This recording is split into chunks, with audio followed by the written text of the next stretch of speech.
The mother of all bubbles. Have you happened to come across this phrase before? So it's a striking headline, one that recently dominated the Financial Times just roughly a month and a half ago. So the article emphasized on the growing skepticism surrounding the so-called overhyped US market, which many argue has outpaced fundamentals when compared to other regions or other geographies. And honestly, I can't blame them. Anyone confronted with such a chart would probably look at it with intense skepticism too. Double 20+% year-over-year returns, when the long-term market annual returns, they're right around 8 to 10%. Time for a wake-up call? So look around. It seems like the bears on Wall Street are slowly emerging from their hibernation, sounding alarms about an impending market crisis. Their concerns? Mainly skyrocketing valuations that might or might not be supported by solid fundamentals. But before we dive into whether this market is truly overvalued, let's pause for a moment. So this video isn't about picking a side in the never-ending debate between the bulls and bears. Instead, it's about reframing the conversation. Because even in an environment where the broader market appears stretched, there will always be opportunities lurking around.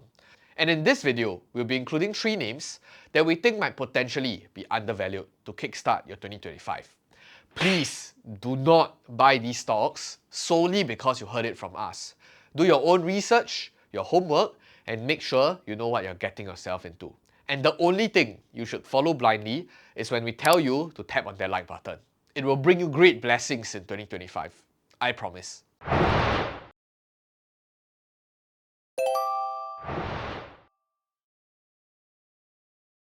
So before diving into today's 3 picks, let's take a quick look back at a video published in September of 2024. 5 stocks I would buy if I restarted with $1,000. And that video had a similar theme. So I thought that it would be a good idea to kind of benchmark how those picks have performed over the past 4 months. And I took the liberty to collate the numbers of the 6 stocks that were mentioned in that video and their performance over the last 4 months. And yes, while the title mentioned 5 stocks, we actually added a bonus pick because here at Piranha Profits, we always strive to over-deliver. So if you don't believe me, feel free to check out the video again. We've left the link in the description below. So here's how the numbers stack up from September the 6th, when the video was published, till today, January 15th. So Lululemon led the charge with a staggering 45% gain, while Celsius was the weakest performer, down close to 30%. So on the portfolio level, if we were to compare it to the S&P 500, they returned roughly 10.4% during that time period, and an equal weighted portfolio of these 6 names, 17.7%, 1.7x of the market return. And if you have followed the allocations that we shared, it would have delivered an impressive 26%. So the first conclusion that you can draw is that fortunately, I can keep my job here at Piranha Profits. Jokes aside, I think the distributions of how these 6 names have performed is not too bad, if I can say so myself. Now, let's be realistic. 4 months is a very short time frame in investing, and results like these aren't typical or sustainable in the long run. So the stock market is unpredictable, and our focus should always remain on quality companies with solid fundamentals, and always to stay vested regardless of the news cycle. So when looking at the top and bottom performers, I wouldn't say that I didn't expect a strong performance from Lulu. If not, I wouldn't even have included it in the portfolio. Because when we were buying them, we knew that they were pretty undervalued. But not going to lie, I was still kind of surprised by the speed at which the market changed their opinion after their recent earnings. On the other hand, Celsius remains as a small exposure, being a speculative portion of the portfolio that moves with great volatility. So as a business, they've yet to weather through the storm with their Pepsi partnership, and investors are still waiting eagerly for signs of the growth path ahead. So reflecting on this, there are a few key takeaways. First, even great investors like Buffett himself don't get everything right all the time. So building a diversified portfolio is crucial. So it's not just about being right, but it's about how much you gain when you're right and how much you protect yourself when you're wrong. Second, while you can't control the market, you can control your mindset and your personal portfolio actions. So focus on finding undervalued opportunities and adding them strategically to your portfolio. And this will probably benefit you in the long term. Into the 3 undervalued stocks that we have on our list in this seemingly overvalued market. First up is actually ASML Holdings. So they're the global leader in advanced lithography systems, especially their revolutionary EUV technology, essential for manufacturing high-end chips. So I won't bore you with the overly technical jargons like nanotechnology or transistors density. Even after diving into countless research reports, I'll admit the engineering behind this still blows my mind.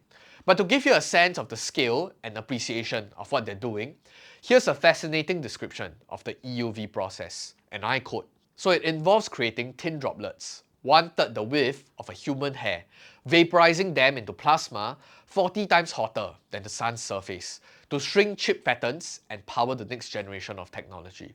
So what truly matters is that ASML owns 90% of the global EUV lithography market, giving it an unmatched monopoly. And their leading-edge technology ensures consistent demand from semiconductor giants like Samsung and TSMC, driving robust growth in revenue, profits, and returns on invested capital, or ROIC in short. So why the recent weakness in the stock price? I think there are two primary reasons. First, ASML is caught in the crossfire of the ongoing US-China tech rivalry, with mounting restrictions potentially impact their future revenue streams and growth. Second, management has also issued a cautious outlook for 2025, citing weaker order intakes due to sluggish recovery in the mobile and PC market. Despite these challenges, the core investment case for ASML is its irreplaceable technology and dominant market position. So with chip manufacturing likely to remain a critical growth driver for the next decade, this recent dip could be a golden opportunity for investors seeking exposure in this crucial sector. So the second name on our list is LVMH, a global powerhouse in the luxury goods industry. And if the name LVMH doesn't immediately ring a bell, their brands certainly will. You have Louis Vuitton, Dior, Tiffany & Co, and more.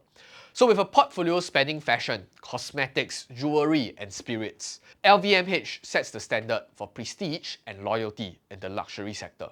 So they might not necessarily be the highest echelons, like Ferrari or Hermes, but it's enough to make us desire for their brand, as reflected in their financial performance over the past 10 years or so. So why is this iconic company on our list? So let's start with the catalyst driving their growth forward. So LVMH's strategic expansion on its brand portfolio keep its affluent customers engaged and loyal. Think about it, luxury isn't about selling just a product itself. It's about selling an experience, selling an identity. On top of that, the global expansion of the middle and upper class continues to fuel strong demand for luxury goods, especially in emerging markets. However, even luxury has its own risks. So LVMH is heavily reliant on the Chinese market, and with China's current economic slowdown, consumer demand has taken a hit, dampening short-term growth expectations and momentum. Additionally, luxury goods are discretionary in nature, making LVMH vulnerable during uncertain economic times or recessions when spending tightens. So despite these challenges, the long-term investment case for LVMH remains strong. So in simple terms, it's more than just a company. It's a cultural icon and a master of navigating global trends. So for investors seeking exposure to high-quality global growth opportunities, LVMH's recent softness could be a nice entry. So the last name on our list is Adobe, a global leader in creative software and digital marketing solutions. So they're renowned for products like Photoshop, Illustrator, and Acrobat, which have become industry standards. So the company's successful transition to a subscription-based revenue model, now accounting for over 95% of their total revenue, ensures predictable cash flows and long-term financial stability. And Adobe has also made significant strides in generative AI with its Firefly platform, which has generated over 16 billion creations. So much like ASML, Adobe's strategic shift to a subscription model has fueled remarkable growth and exceptional returns on invested capital. However, recent weak price action has raised investors' concerns. So slower than expected monetization on their AI tool like Firefly, coupled with a disappointing 2025 revenue guidance, has dampened confidence. So adding to the pressure, Adobe faces growing competition from emerging players like Canva and Figma, which has carved out niche in the design and creative space. So the rapid evolution of text-to-images and text-to-video technologies is also further shaking up the entire industry, prompting questions about Adobe's value proposition and the sustainability of their cash flows. But despite these challenges, Adobe's core strength remains intact. The company continues to dominate the creative software space, driven by its strong brand recognition, innovative product pipeline, and strategic focus on the professional and semi-professionals. And Adobe's tools has become indispensable in workflows, addressing the final 10% of creative output that sets professionals apart. And while AI may revolutionize the creative process from start to near completion, Adobe remains uniquely positioned to refine and perfect that process. And for investors that want exposure to the design and creative software subscription space, I think Adobe might be an interesting look amidst its valuation weakness today. So we always like to include a bonus pick, and a company most of you probably are familiar with, Microsoft. And if you haven't heard of Microsoft before, you might be living under a rock. But let's get to the point. I think Microsoft currently sits in what we consider fair value territory, and it stands out as one of the most defensive names in the mega cap category. And with its diversified business model, spanning across cloud computing, productivity software, gaming, and even AI, Microsoft remains a cornerstone of resilience in the uncertain markets. So if you have yet to add to this tech giant to your portfolio, taking a small bite at current valuations could provide a solid stabilizer for your investments, no matter how the market unfolds in the coming years or so. And this is CK from Piranha Profit signing off. Till next time, keep winning.